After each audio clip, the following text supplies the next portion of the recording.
Urusan mencalonkan itu juga urusan partai politik. Saya bukan ketua partai, saya bukan pemilik partai. Masih bersama saya Budiman Tanrujo di satu meja The Forum. Mas Umam, tadi ada pernyataan Presiden nggak akan cawe-cawe. Tapi pertanyaan saya adalah, setelah sebulan lengser dari kursi kepresiden, apakah pengaruh itu masih akan tetap dominan Pak Jokowi untuk mengintervensi atau mengarahkan pilihan? Ya, kalau bicara dominan atau tidak, tentu akan ada penurunan dari sisi magnitude kekuasaan.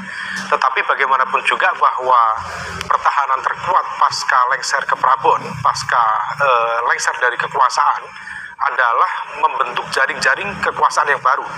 Nah, di dalam konteks ini tentu dibutuhkan penyiapan-penyiapan. Nah, dalam konteks proses menuju ke sana, tentu Pak Jokowi tidak akan lepas tangan dari upaya untuk mengawal proses, sekaligus juga menata apa yang sudah diniatkan, apa yang sudah dihajatkan. Nah, ini yang kemudian menjadi pertanyaan publik, apakah memang Pak Jokowi berniat memiliki hajat politik untuk memenangkan salah satu atau dua dari lingkaran terdekatnya misalnya. Nah, ini yang kemudian menjadi pertanyaan. Apa yang disampaikan oleh Sekjen PKS itu bisa saja itu adalah sebuah political attack atau serangan secara politik langsung diarahkan pada kredibilitas istana, tetapi di saat yang sama ya bisa saja ini adalah upaya dari lingkaran Pak Jokowi, setidaknya kalau misal bicara Kaisang misalnya ya, kartu politiknya sudah dihidupkan dengan keputusan dari Mahkamah Agung, kemudian barangkali tidak disodorkan secara langsung, karena dalam tradisi politik Jawa itu ketika kemudian seorang raja memiliki niat untuk melakukan sesuatu, disampaikan pada tangan kanan, tangan kiri nggak boleh tahu. Nah, maka kalau misalnya kemudian itu dilakukan, maka ini menjadi agak aneh. Nah, strategi yang sering kali dilakukan oleh Pak Jokowi adalah potensi dibuka, kemudian diambangkan. Disitulah kemudian ruang kompromi dan negosiasi dibuka, dan kemudian ketika memang tidak ada resistensi yang begitu optimal, maka itulah dilakukan keputusan maju atau tidak. Dan rasa-rasanya kalau misal kita melihat pola, melihat pattern yang terjadi, maju atau tidak nanti akan ditentukan oleh dinamika terakhir. Tetapi patternnya kira-kira seperti. Oke, baik. Bung Mardhani, political attack dari Sekjen PKS. Saya ngelihatnya justru yang menarik ketika Mas Umam memberikan prediktor ya. Karena prediksi terbaik masa depan adalah track record.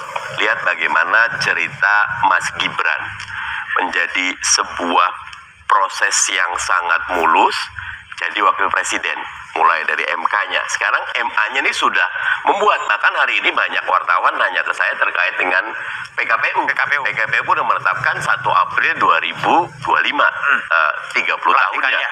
Jadi kalau ngelihat kata Mas Umam kartunya hidup, ini adalah fakta politik. Sehingga peluangnya sudah ada. Bahwa kemudian itu jadi atau tidak, tentu kalkulasi politik yang menentukan. Tapi lagi-lagi saya ingin garis bawahi, kita partai politik itu jauh lebih besar ketimbang orang per orang. Kita running the organization, kita doing leadership capacity, kita melakukan semua pelayanan ke publik. Jadi jangan takut dengan satu orang Jokowi kah, 2 orang Jokowi, mau anaknya, mau mantunya, monggo. Asal partai politik melakukan pekerjaan benarnya melayani masyarakat.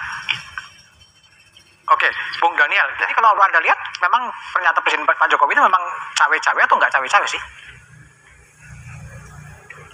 Kalau yang sudah terjadi kan sebelumnya, kalaupun kita bilang nggak cawe-cawe, masyarakat punya persepsi kan ada keterlibatan. Gitu. Nah, tetapi kan saya setuju, pertama waktu Pak Jokowi masih presiden ya, tetapi kan waktu Pilkada DKI bahkan yang menang Pak Anies, gitu. Apalagi kalau nanti presidennya udah Pak Prabowo, seharusnya kita nggak harus terlalu mengkhawatirkan. Nggak terlalu mengkhawatirkan. Oke, Bung Adian, kalau Bung Adian lihat, memang track recordnya memang cawe-cawe atau nggak cawe-cawe? Cawe-cawe lah. Cawe-cawe. Tapi saya nggak peduli gitu loh. Nggak peduli mau cawe-cawe, nggak cawe-cawe. Kita kan bertarung dan memberikan pertarungan terbaik kita lah. Mau maju Bobi, mau maju Kaisang, mau maju yang lain nggak masalah. Betul yang dibilang. Tapi kan dia nggak pernyataan persnya kan nggak mengajukan nama, itu urusan partai-partai politik. Sudahlah, berapa kali dia juga ngomong begitu, dia sikapnya berbeda dengan kata-katanya. Tapi sudahlah, kita nggak mau menghabiskan usia kita ngomongin Jokowi toh. Artinya bahwa saya setuju yang dibilang Bang Mardhani Ali, kita uji kekuatan partai masing-masing.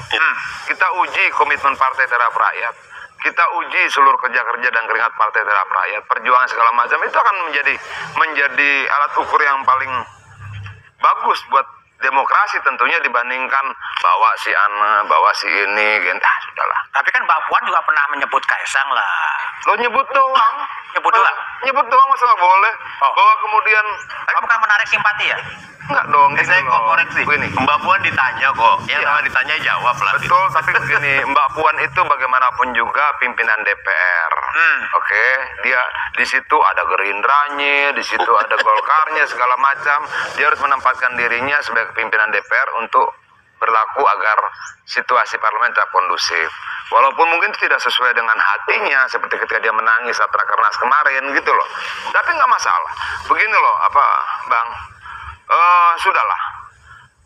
Akan ada sebuah situasi yang kemudian rakyat akan terbuka matanya dan melihat proses itu seperti hari ini ketua KPU-nya diberhentikan oleh DKPP misalnya.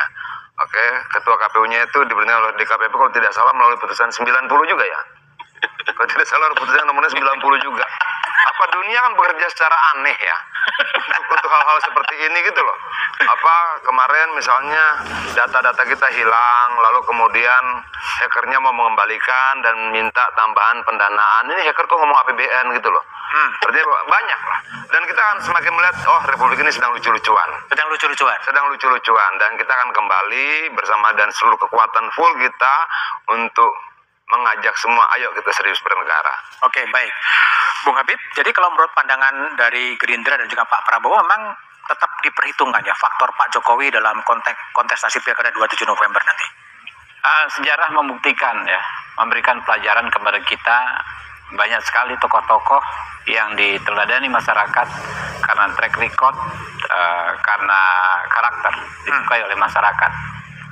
Ya, di daerah-daerah ya ada kepala daerah yang sudah tidak menjabat lagi, kemudian anaknya maju, anaknya kurang begitu dikenal sebetulnya, tapi karena teridentifikasi dan mengidentifikasikan diri sebagai anak si kepala daerah yang berhasil tersebut, dia mendapatkan lonjakan suara. Begitu juga saya melihat Pak Jokowi ini, apabila benar nanti ada keluarganya maju, maka saya yakin banyak kenangan baik ya rakyat terhadap Pak Jokowi ini. Oke. Pak Jokowi karakternya dinilai baik, track recordnya dinilai baik, sehingga tentu ya apakah banyak ataukah sedikit kita kan sangat relatif ya, pasti akan ada pengaruh terhadap orang yang di-endorse. Itulah bagaimana masyarakat kita mengapresiasi pemimpin yang pernah bekerja dan memberikan kepuasan terhadap mereka. Oke, ya. Baik. Kalau Golkar gimana, Kang Jan? Iya, kita harus akui survei Kompas sendiri kan menyatakan bahwa tingkat kepuasan publik terhadap kinerja Presiden Jokowi di akhir masa jabatannya itu menunjukkan kepuasan yang sangat tinggi. Dan saya kira dalam berbagai teori ilmu politik ya kerap kali bahwa second term itu biasanya tingkat kepuasan publik itu rendah, tetapi justru di era kepemimpinan Presiden Jokowi yang kedua ya beliau masyarakat sangat puas dengan kinerjanya. Pertama itu. Yang kedua, kita tidak bisa memungkiri juga adanya Jokowi efek ya, dan saya kira itu tidak bisa kita tutup mata karena realitasnya apa yang terjadi dalam konteks Pilpres yang kemarin pun ya, ketika Pak Prabowo menyampaikan kampanye tentang kontinuitas keberlanjutan, itu ternyata memiliki efek yang luar biasa positif terhadap kemenangan Pak Prabowo. Nah, karena itu, tetapi saya tidak ingin mengkaitkan ini dengan pilkada. Hanya kita Golkar akan mempertimbangkan betul masukan Jokowi untuk pilkada. Pak Jokowi punya jasa terhadap bangsa ini, dan saya kira kita harus punya tradisi kepada siapapun ya presiden yang telah berjasa terhadap bangsa ini, ya kita harus apresiasi. Karena itu, tetapi jangan pula misalnya, saya setuju, saya kira semangat teman-teman tadi juga disampaikan. Mas Kaisang punya hak untuk maju, ya kan? Mas Bobi juga punya hak untuk maju. Dan saya kira kita tidak perlu mempersoalkan terkait dengan hal tersebut. Nah, soal partai-partai memberikan satu apresiasi atau memberikan satu tempat terhadap Presiden Jokowi, tentu saya kira fatsunnya, apalagi kita saat ini masih menjadi partai pendukung Presiden Jokowi, tentu kami harus mendengar apa yang menjadi masukannya beliau, karena bagaimanapun di bawah kepemimpinan beliau selama 2 periode, ya publik bisa menilai terhadap kinerja beliau gitu. Nah, karena itu menurut saya dalam konteks pilkada kami punya mekanisme tersendiri, tetapi tentu kami pun juga perlu mempertimbangkan ya realitas sosiologis, realitas politis, realitas ekonomi dan lain sebagainya untuk melihat sejauh mana figur-figur yang nanti akan didorong oleh Partai Golkar itu berdasarkan atas apa yang diinginkan oleh masyarakat. Dan saya kira itu sesuatu yang sangat wajar, dengan tentu tadi yang saya sampaikan di awal bahwa presiden terpilih ke depan adalah tergabung dalam koalisi, maka alangkah lebih bagusnya nanti jika ya postur konfigurasi kepemimpinan ke depan juga di daerah memiliki kesamaan. Oke, gitu. Jadi saya kira itu akan turun ke daerah ya sebenarnya. Oke, jadi bagaimana sebenarnya pertarungan di 27 November antara Koalisi Indonesia Maju dan partai yang di PDI Perjuangan gitu, setelah jeda berikut ini.